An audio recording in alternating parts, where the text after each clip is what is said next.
আসসালামু আলাইকুম। আমরা সবাই চাই জীবনে বরকত আসুক, দুশ্চিন্তা কমে যাক, আর আল্লাহ আমাদের জন্য ভালো ফয়সালা করে দিন। আজ আমি আপনাদের সাথে এমন তিনটি আমলের কথা শেয়ার করব যেগুলো নিয়মিত করলে ইনশাআল্লাহ জীবনে ইতিবাচক পরিবর্তন আসতে পারে। 1 নম্বর আমল, ইস্তেগফার বেশি বেশি পড়া। নবীজি সাল্লাল্লাহু আলাইহি ওয়াসাল্লাম আমাদেরকে বেশি বেশি ইস্তেগফার করতে উৎসাহ দিয়েছেন। প্রতিদিন বারবার বলুন আস্তাগফিরুল্লাহ। ইস্তেগফার গুনাহ মাপের কারণ হয়, মনকে শান্ত করে এবং আল্লাহর রহমত লাভের পথ খুলে দেয়। অনেক সময় আমরা বুঝতেও পারি না আমাদের কষ্টের পেছনে গুনাহের প্রভাব আছে। তাই ইস্তেগফারকে দৈনন্দিন জীবনের অংশ বানিয়ে ফেলুন। 2 নম্বর আমল, নিয়মিত সদকা করা। সদকা শুধু ধনীদের জন্য নয়, সামর্থ্য অনুযায়ী অল্প হলেও সদকা করুন। কাউকে খাবার দেওয়া, একজন অসহায়কে সাহায্য করা, এমনকি হাসি মুখে কথা বলাও সদকার অন্তর্ভুক্ত। সদকা বিপদ দূর করার এবং জীবনে বরকত আনার একটি গুরুত্বপূর্ণ মাধ্যম। 3 নম্বর আমল, ফজরের নামাজ ও সকালের দোয়া। ফজরের নামাজ দিয়ে দিন শুরু করার চেষ্টা করুন। ফজরের পর কিছু সময় আল্লাহর জিকির করুন এবং নিজের জন্য দোয়া করুন। সকালে এই সময়টাতে আল্লাহর কাছে চাইলে মনেও প্রশান্তি আসে, কাজেও বরকত পাওয়া যায়। আমলগুলো কোনো জাদু নয়, কিন্তু আল্লাহর উপর ভরসা রেখে নিয়মিত এই কাজগুলো করলে জীবন ধীরে ধীরে সুন্দর হতে শুরু করে। আল্লাহ আমাদের সবাইকে আমল করার তৌফিক দান করুন, আমিন। প্রিয় ভাই ও বোনেরা, আমরা অনেক সময় মনে করি ভাগ্য বদলানোর জন্য বড় কিছু করতে হবে, কিন্তু সত্য হলো ছোট ছোট ভালো আমলই এক সময় বড় পরিবর্তনের কারণ হয়ে দাঁড়ায়। প্রিয় দর্শক, একটি বিষয় সবসময় মনে রাখবেন, আল্লাহ আমাদের আমল দেখেন, ফলাফল নয়। অনেক সময় আমরা কয়েকদিন দোয়া করি, কয়েকদিন ইস্তেগফার করি, তারপর যখন কোনো পরিবর্তন দেখি না তখন হতাশ হয়ে যায়। কিন্তু একজন মুমিন কখনো হতাশ হয় না, কারণ সে জানে আল্লাহ তার অবস্থা দেখছেন এবং সঠিক সময়ে সর্বোত্তম ফয়সালা করবেন। হয়তো আপনি দীর্ঘদিন ধরে কোনো সমস্যার মধ্যে আছেন, হয়তো রিজিকের চিন্তা, পরিবারের সমস্যা অথবা মনের অশান্তি আপনাকে কষ্ট দিচ্ছে। এমন অবস্থায় আল্লাহর দিকে ফিরে আসুন, ইস্তেগফার করুন, দোয়া করুন, নামাজের প্রতি যত্নবান হন।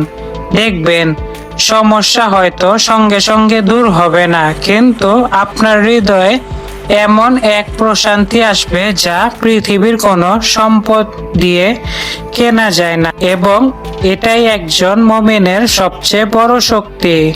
ভাই ও বোনেরা, আমাদের জীবনে সবচেয়ে বড় ভুলগুলোর একটি হলো আমরা অনেক সময় আল্লাহর কাছে থেকে চাই, কিন্তু আল্লাহর আদেশ মেনে চলার ব্যাপারে উদাসীন থাকি। আমরা চাই রিজিকে বরকত আসুক, কিন্তু নামাজে অলসতা করি। আমরা চাই দুশ্চিন্তা দূর হোক, কিন্তু আমরা জিকির থেকে দূরে থাকি। একটু চিন্তা করে দেখুন, যদি আমরা প্রতিদিন কয়েক মিনিট আল্লাহর জন্য সময় বের করতে না পারি, তাহলে কিভাবে আল্লাহর বিশেষ সাহায্য আশা করি? তাই আজ থেকেই নিজের জীবনে ছোট একটি পরিবর্তন আনুন। প্রতিদিন কিছু সময় কোরআন তেলাওয়াত করুন, আল্লাহকে স্মরণ করুন এবং প্রতিটি কাজের আগে আল্লাহর উপর ভরসা করুন। ইনশাআল্লাহ ধীরে ধীরে আপনার জীবনেও ইতিবাচক পরিবর্তন আসতে শুরু করবে। কারণ আল্লাহর সাথে সম্পর্ক যত মজবুত হবে, জীবনের পথ তত সহজ হয়ে যাবে। প্রিয় ভাই ও বোনেরা, আজ আমরা জানলাম ভাগ্য বদলে দেওয়ার 3টি ছোট আমল সম্পর্কে। এগুলো হলো আল্লাহর সন্তুষ্টি অর্জনের পথ। অনেক সময় আমরা চাই আজ আমল করলাম, কাল ফল পেয়ে গেলাম, কিন্তু আল্লাহর নিয়ম এমন নয়। আল্লাহ তার বান্দাকে পরীক্ষা করেন। তিনি দেখেন বান্দা কষ্টের সময়ও তার উপর ভরসা রাখে কিনা, দোয়া চালিয়ে যায় কিনা, নাকি হতাশ হয়ে পড়ে। তাই যদি আপনার জীবনে এখনো কোনো সমস্যা থেকে থাকে, তাহলে হতাশ হবেন না। হয়তো আপনি দীর্ঘদিন ধরে চাকরি খুঁজছেন, হয়তো ব্যবসায় লাভ হচ্ছে না, হয়তো পরিবারে অশান্তি চলছে, হয়তো এমন কোনো কষ্ট আছে যা কাউকে বলতেও পারছেন না। মনে রাখবেন, আল্লাহ আপনার সবকিছু জানেন। আপনার চোখের পানি, মনের কষ্ট, না বলা কথাগুলো সবকিছুই আল্লাহর জানা। তাই মানুষের কাছে নয়, সবচেয়ে বেশি আল্লাহর কাছেই চান। তার দরজায় বারবার কড়া নাড়ুন। কারণ পৃথিবীর সব দরজা বন্ধ হয়ে গেলেও আল্লাহর রহমতের দরজা কখনো বন্ধ হয় না। আজ থেকেই সিদ্ধান্ত নিন। হয়তো আজ পরিবর্তন দেখবেন না, হয়তো কালও না, কিন্তু একদিন ফিরে তাকিয়ে দেখবেন আল্লাহ আপনার জীবনের এমন সব সমস্যা দূর করে দিয়েছেন যা এক সময় আপনার কাছে অসম্ভব মনে হতো।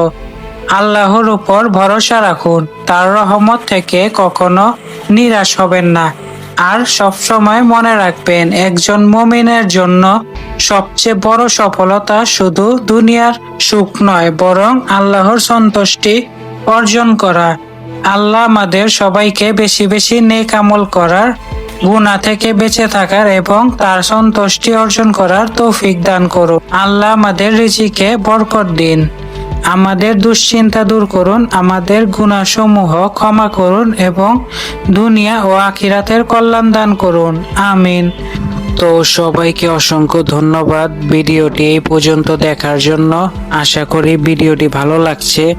যদি কোনো কিছু বিস্তারিত জানতে চান বা না বুঝেন, তাহলে কমেন্টে জানাইতে পারেন। আর আমার চ্যানেলে নতুন হয়ে থাকলে অবশ্যই সাবস্ক্রাইব করবেন। সামনে আরো ইসলামিক ভিডিও আসবে। আর এই ভিডিওটা সবাই সাথে শেয়ার করে দেন। যারা যারা হতাশ আছে সবাই সাথে শেয়ার করে দেন, যাতে তারা মোটিভেশন পায়। আর এই ভিডিওতে লাইক দিতে ভুলবেন না যদি ভালো লেগে থাকে। তো পরে দেখা হবে কোনো ইসলামিক ভিডিওর সাথে। আসসালামু আলাইকুম ওয়া রাহমাতুল্লাহি ওয়া বারাকাতুহু।